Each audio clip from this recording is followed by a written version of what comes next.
ඔන්න දුවේ පුතේ වෙනදා වගේම මහාචාර්ය මාමා ඇවිල්ලා ඉන්නවා වටිනා කියන පුද්ගලයෙක් ගැන දුවලා පුතාලට කියලා දෙන්න.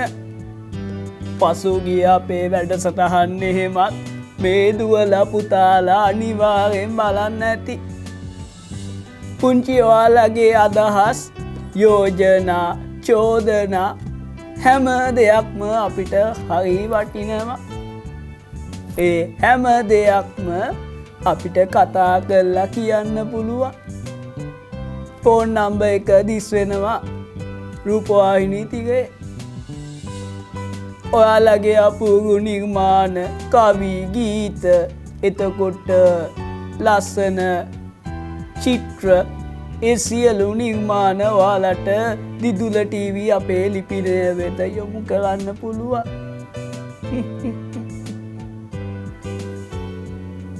වතුර උගුරකුත් බීලා වැඩේ පටන් ගමුකෝ.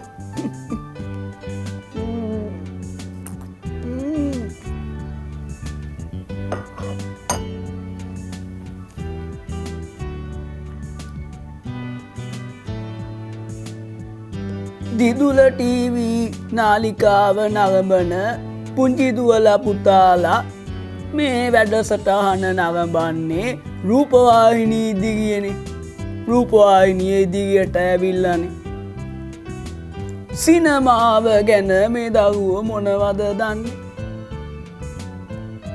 ලාංකීය සිනමාව ජාත්‍යන්තරයට අරගෙන ගියපු අමරණීය සිහිවටනයක් ගැනයි අපි අද කතා කරන්නේ. ලාංකීය සිනමාවේ හැරවුම් ලක්ෂය කියලත් මෙතුමන් හඳුන්වන්න පුළුවන්.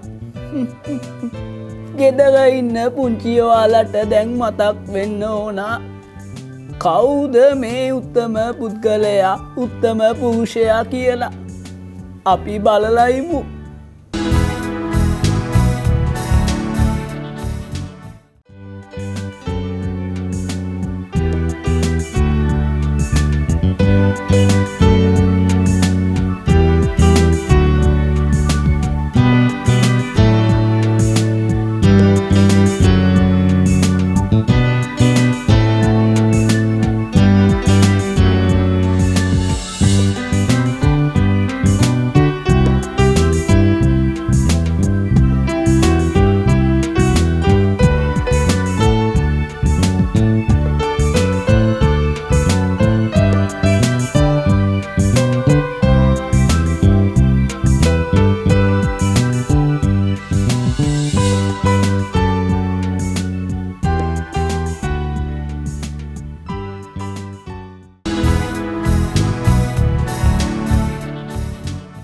ඔන්න දුවේ පුතේ සිනමාවට සුවිසල් මෙහෙවරක් කරපු ආචාර්ය ලෙස්ටර් ජේම්ස් පීරිස් මහත්මයා ගැන තමයි අද අපි ඔයාලත් එක්ක කතා කරන්න සූදානම් වෙලා ඉන්නේ. 1919 අප්‍රේල් මාසේ 5 වෙනිදා තමයි මෙතුමා උපත ලබලා තියෙන්නේ. ඒ දෙහිවලදී මෙතුමන්ගේ පියා වෛද්‍යවරයෙකු ජේම්ස් පීරිස් මහත්මයා, දයාබර මෑණියන් ඇන් බිනිෆර්ඩ් මහත්මිය.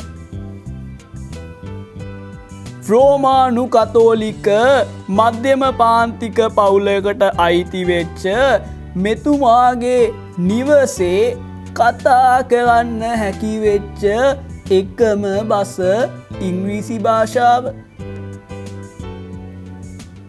කොහොම වුණත් මෙතුමාගේ මිත්තණිය ගැන මතක් කළ යුතුමයි. ඇය සිංහල භාෂාව ගැන හොඳ දැනුමක් තියෙන දේශීයත්වය අගය කරපු කාන්තාවක්. මං ඔබට දැන් කිව්වා මෙතුමාගේ නිවසේ කතා කරන්න හැකියාව තිබුණු එකම බස ඉංග්‍රීසි බස කියලා. හැබැයි මේ මිත්තණිය නිසා ලෙස්ටර් ජේම්ස් පීරිස් හට සිංහල භාෂාව උගනින්නට අවස්ථාව උදා වුණා. මෙතුමා අධ්‍යාපනය හදාගන්නේ කොළඹ ශාන්ත පීතක විද්‍යාලයෙන්. මෙතුමාට කෝ බලමු වයස අවුරුදු 11ේදී තාත්තාගෙන් ත්‍යාගයක් ලැබෙනවා. ප්‍රොජෙක්ට් එකක් තමයි ත්‍යාගය විදිහට හම්බ වෙන්නේ. මේ ප්‍රොජෙක්ට් එක පාවිච්චි කරලා මෙතුමා චාලී චැප්ලින් කියන විශිෂ්ට සිනමාදරයාගේ නිහඬ චිත්‍රපට එතකොට ඉංග්‍රීසි චිත්‍රපට එහෙම නරඹන්න පුරුදු වුණා. ලෙස්ටර් ජේම්ස් පීරිස් ෂූරින්ගේ ළමා කාලේ පාසලේ ප්‍රියතම විෂය වුණේ ඉංග්‍රීසි විෂය. කොහොම හරි වයස අවුරුදු 17දී තමන්ගේ ජීවිතයේ ජීවන වෘත්තිය රැකියාව විදිහට මෙතුමා ලේඛන කලාව තෝරගන්නවා.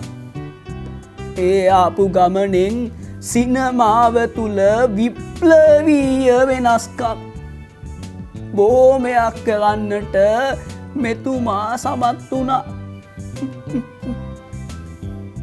කොහොම වුණත් පසුව මෙතුමා එංගලන්තය බලා පිටත් වෙනවා. එංගලන්තේ ගියපු ලෙස්ටර් ජේම්ස් ෂූරින් සොලිලොකී කියලා විනාඩි 12ක කෙටි චිත්‍රපටයක් නිර්මාණය කරනවා. මේ චිත්‍රපටය ගැනත් ඔබට මේ කාරණාව මම කිව යුතුමයි. 1950 දුවේ පුතේ ආධුනික හා පර්යේෂණාත්මක චිත්‍රපට නිර්මාණය කරන්නන් වෙනුවෙන් තිබුණා විශේෂ සම්මාන උළෙලා. ඒකෙදී ඉහළම ප්‍රවීණතාවය පළ කරන චිත්‍රපටයට හිමි සිනමා චැලෙන්ජ් කප් කියන සම්මානයට මෙතුමාගේ මේ චිත්‍රපටය නිර්දේශ වුණා. ඒ ආරම්භය තමන්ට ආභරණයක් කරගෙන සිනමාව වෙනුවෙන් බොහෝ සූරවීරකම් කරන්නට මෙතුමාට හැකි වෙනවා. තවත් බොහොමයක් දේවල් තියෙනවා දුවේ පුතේ. ලෙස්ටර් ජේම්ස් පීරිස් ෂූරයන් ගැන ඔබත් සමග බෙදා හදාගන්න. අපි මීට කතා කරමුකෝ.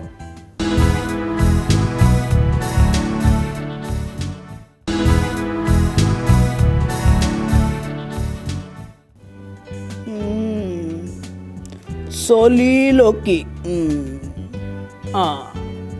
දුවල පුතාලට මතක ඇති මං කලින් කිව්ව සොලිලොකී කියපු කෙටි චිත්‍රපටය ගැන. විනාඩි 12ක කාලයක් මතක ඇතිනේ චිත්‍රපටය ගැන.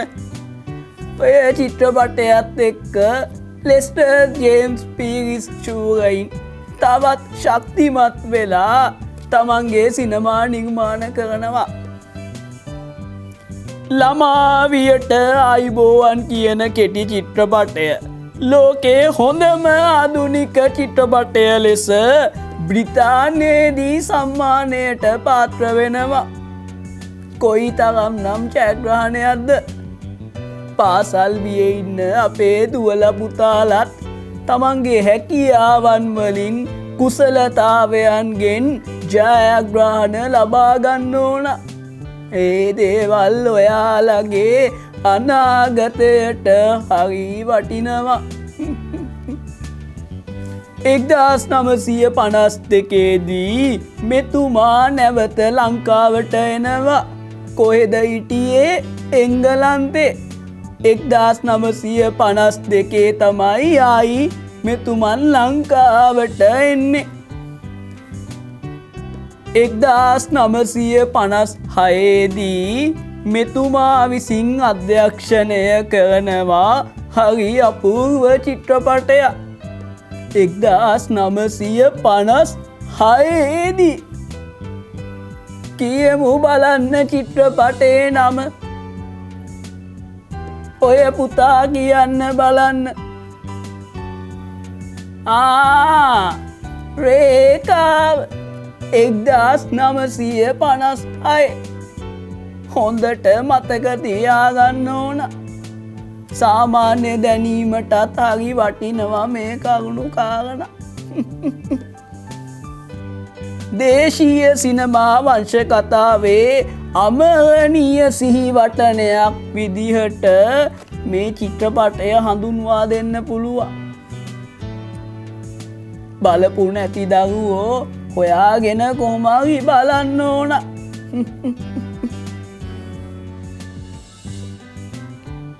අපේ කියලා කියන්න පුළුවන් දේශීයත්වය අපේ කම රැකෙන සිනමාවක් ලාංකීය ප්‍රේක්ෂකයාට ලබා දෙන්න මෙතුමා සුවිසල් කාර්යභාරයක් හිටු කරා.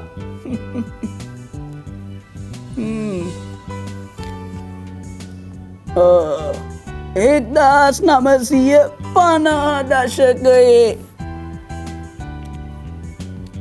කෝ බලන්න පොඩ්ඩක් පේන්නෙත් නෑ දැන් මාචාගේ මාමා වයසයිනේ. 1950 දශකය ආසියානු සිනමාව සම්බන්ධයෙන් කතා කළොත් පුතේ ජයග්‍රාහී දශකයක් වුණා. ලෝක සිනමාවට ආසියානු සිනමාව රැගෙන යන්න සිනමාදරයින් බෝධනෙක් කටයුතු කළත් ඒ අතර සුවිශේෂී චරිත ත්‍රිත්වයක් අඳුන ගන්න පුළුවන්.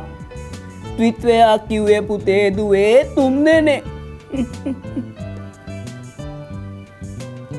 ගෙදර ඉන්න දුවලා පුතාලා කියන්න බලන්න ඒ සිනමාදරයන් 3 දෙනා කවුද කියලා. ආසියාවෙන් ලෝකයට සිනමාව රැගෙන ගියපු ඒ විප්ලවීය නිර්මාණ ශිල්පීන් 3 දෙනා.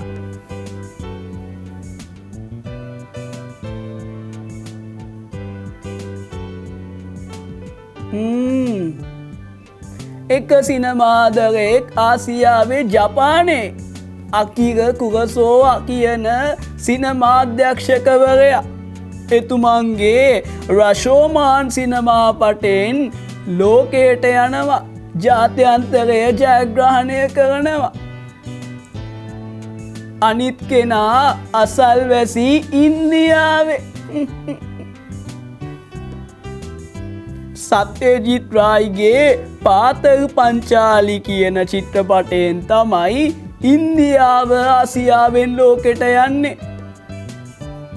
ශ්‍රී ලංකාවෙනුත් ආසියාවෙන් ලෝකය ජයගත්ත සිනමාදරයෙක් ඉන්නවා. චිත්‍රපට අධ්‍යක්ෂකවරයෙක්. කවුරු කියලාද හිතන්නේ? දුවේ පුතේ අටුවා ටික අවශ්‍ය වෙන්නේ නෑ. අපි අද දවස පුරා කතා කරන ආචාර්ය ලෙස්ටර් ජේම්ස් ටියුරින් තමයි ශ්‍රී ලංකාවෙන් ආසියාවෙන් ලෝකයට සිනමාව රැගෙන ගියේ. ඒ කරපු මෙහෙවර අති විශාලයි, මාමෙරක් වගේ. අපිට හරි වටිනවා.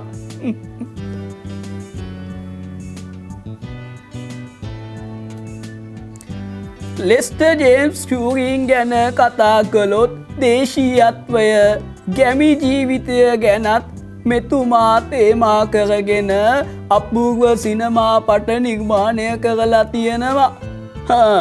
නම් වශයෙන් කිව්වොත් ගම්පෙරළිය, අක්කර 5, බැදගම වගේ සිනමාපට උදාහරණ විදිහට කියන්න පුළුවන්.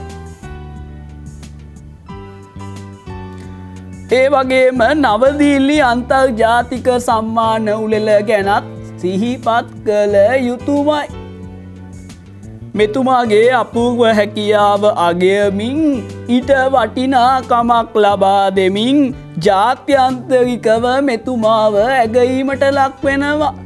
කිව්වා වගේම නවදිල්ලි අන්තර්ජාතික සම්මාන උළෙලදී හොඳම සිනමාපටය සඳහා වන The Golden Peacock ඒ අපූර්ව සම්මානය මෙතුමන් අධ්‍යක්ෂණය කරපු මොන චිත්‍රපටයටද හම්බ වුණේ? ගෙදර ඉඳන් කියමු බලන්න. දුවලා පුතාලා වගේම වැඩිහිටියන්ටත් පුළුවන් උත්තර දෙන්න. ගම්පෙරළිය තමයි උත්තරේ. තවත් තියෙනවා ජාත්‍යන්තර ජයග්‍රහණ බොහොමයක්. පොඩ්ඩක් කොහොම ඉන්නකො දුවලා පුතාලා. මං තව ගොඩක් විස්තර ඔයාලට කියන්න.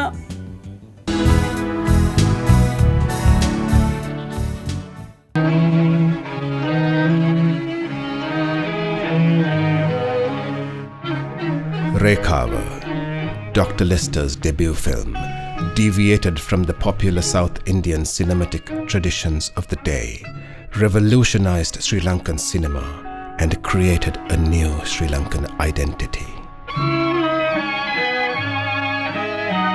In 1956, Lester and his fellow technicians William Blake and Titus Thotawatta, who worked under British short film maker Ralph Keane at the government film unit, resigned from government service with an intention of producing a truly Sri Lankan film. With expertise obtained while working in the government film unit, this team experimented with new technologies and artistic cinematic notions. Rekava was the result. It was filmed entirely outdoors at a time when shooting film outside the studio was a distant dream for local filmmakers. This path-breaking achievement introduced a fresh set of artists to the world of film. Lankan cinema could be solely attributed to the passion infused into it by Rekava. Next in line were Gamperaliya, Delawak Athara and Nidane.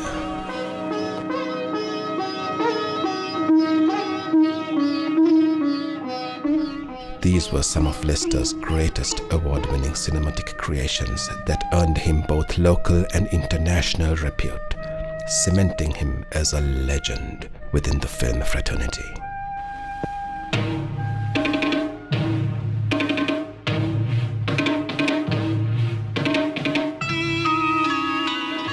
With his indomitable personality and insight into film, Lester has exalted the image of Sri Lanka in global cinema and brought it the highest level of respect. As Satyajit Ray and Akira Kurosawa cannot be excluded from discussing Indian and Japanese cinema respectively, Lester cannot be left out of a discussion of Sri Lankan cinema. He was a resplendent contribution that will be etched in the memories of not only film fans but our entire nation.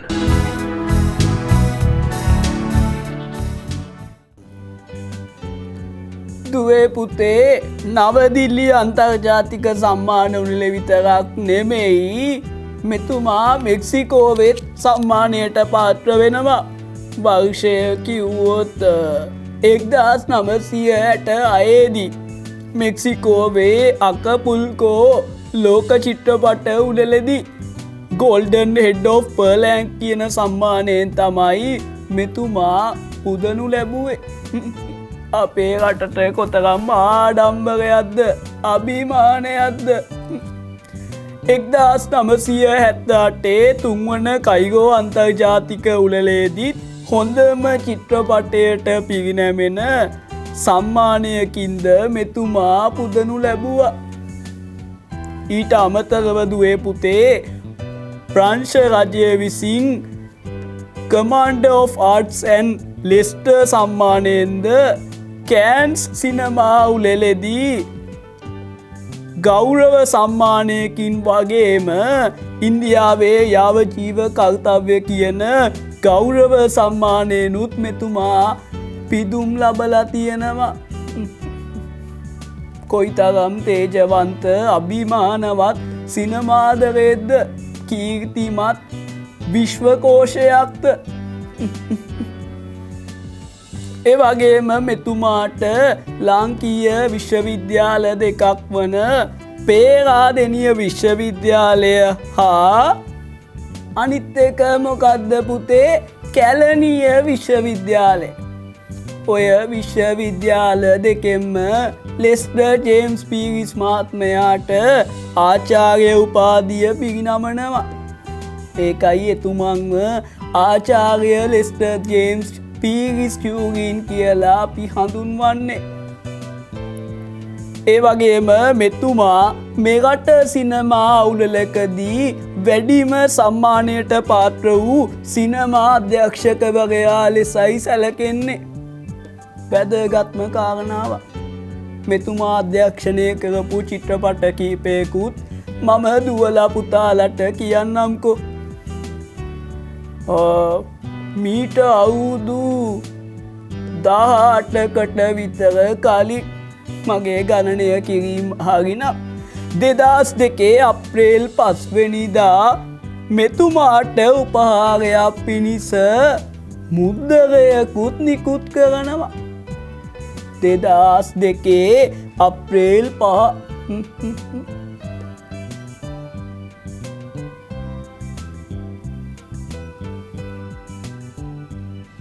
මම දැන් මේ මතක් කළේ මෙතුමා නිර්මාණය කරපු අධ්‍යක්ෂණය කරපු විශිෂ්ට ගණයේ සිනමාපට කීපයක් මොනවද කියලා.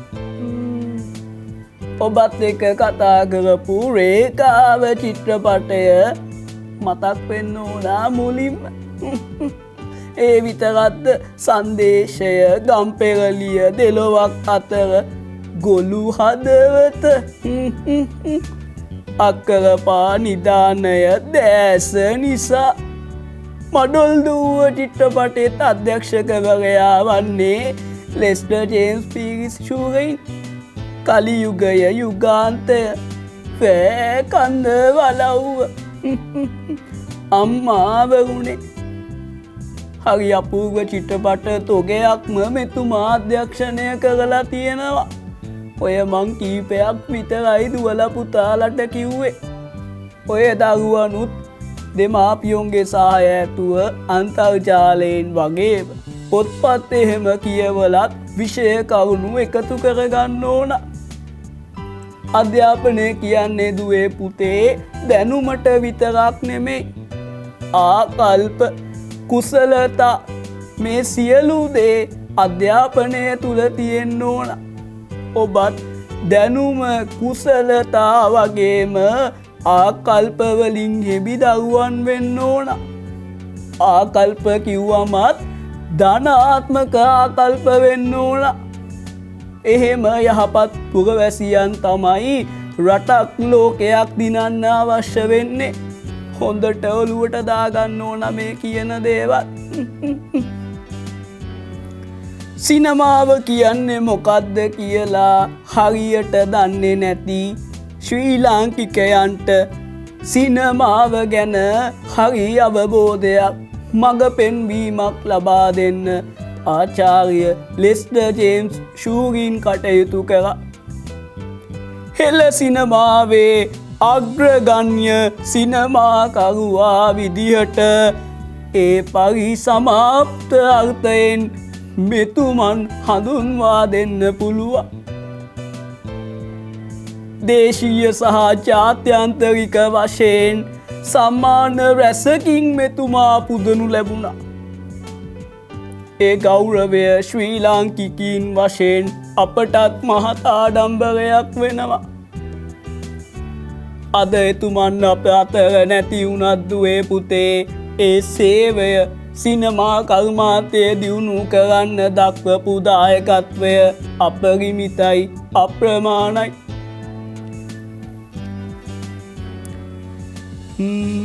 වැඩසටහනෙත් අවසාන භාගයට අපි ඇවිල්ලා. ඔය දරුවන් කියන්න බලන්න ආචාර්ය ලෙස්ටර් ජේම්ස් ටියුරින් මහතා විසින් අවසන් වරට අධ්‍යක්ෂණය කරපු චිත්‍රපටය මොකක්ද කියලා. මම චිත්‍රපට ගොඩක නම් කිව්වනේ, මතක් වෙන්න ඕන. අම්මාවරුනේ චිත්‍රපටය තමයි මෙතුමන් අධ්‍යක්ෂණය කළ අවසාන චිත්‍රපටය. වැදගත් වෙයි. අනිවාර්යෙන් පොතක ලියාගන්න ඕන.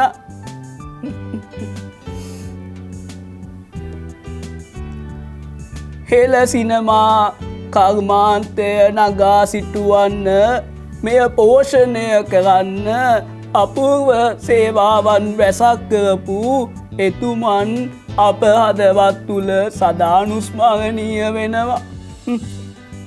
එතුමන්ගෙන් ගන්න පුළුවන් ඒ යහපත් ගුණධර්ම අපි අපේ ජීවිත හැඩගස්වා ගන්නත් යොදාගන්න ඕන. එනම් මේ වගේම ජීවිතයට ආදර්ශ බොහෝමයක් ගෙන දෙන චරිතයක් ගැන ලබන සතියේත් මන්දුවල පුතාලට කියන්න. යන්න කලින් මතක් කරනවා ඔයාලගේ අදහස් යෝජනා ඒ විතරක්ද චෝදනත් අපිට කියන්න පුළුවන්. දුරකථන අංක තිරයේ දිස්වෙනවා කතා කරන්න ඕන.